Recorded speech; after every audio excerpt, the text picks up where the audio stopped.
La guerre sévit toujours en Ukraine malgré le froid et l'hiver particulièrement rude. Là-bas, les conditions de vie sont encore plus difficiles avec les coupures d'électricité. Du coup, l'association Week-end Solidaire a organisé une collecte, mais pas seulement de vêtements. Il y a aussi des générateurs et des réchauds, des biens de première nécessité qui vont bientôt partir de Nice. Christophe Napoli et Sébastien Alec. Ce sont les derniers rangements. Il reste quelques cartons à emballer et la cargaison sera bientôt prête. Direction la ville de Djvernitski en Ukraine, à plus de 2000 km. Tous ces dons ont une mission, permettre aux Ukrainiens privés de courant de passer l'hiver.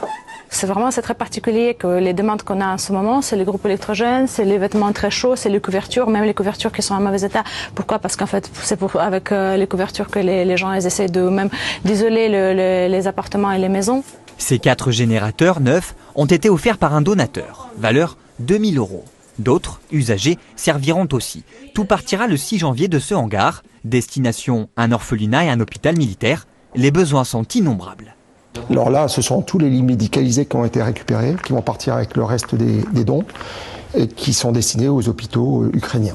Depuis 2 semaines, une trentaine de bénévoles de l'association Les Week-ends Solidaires se relaient pour mener à bien cette collecte d'envergure. De la même manière qu'on a été touché par la tempête Alex il y a 2 ans et demi, le début du conflit en Ukraine nous a amené à avoir le même sentiment et la même envie de faire quelque chose pour ce pauvre peuple ukrainien qui souffre depuis maintenant 10 mois. Perfusion, compresses, médicaments, des produits très précieux sur le terrain de guerre et symbole du soutien des Azuréens qui ne faiblit pas. Tous les jours, on reçoit au moins 5 mails dans notre boîte en disant on vous apporter les vêtements chauds, les groupes électrogènes, on va vous aider. Donc ça continue. Depuis le début du conflit, 28 semi-remorques sont déjà partis de Nice pour l'Ukraine. Tous les bénévoles ont un espoir que ces convois ne soient un jour plus nécessaires.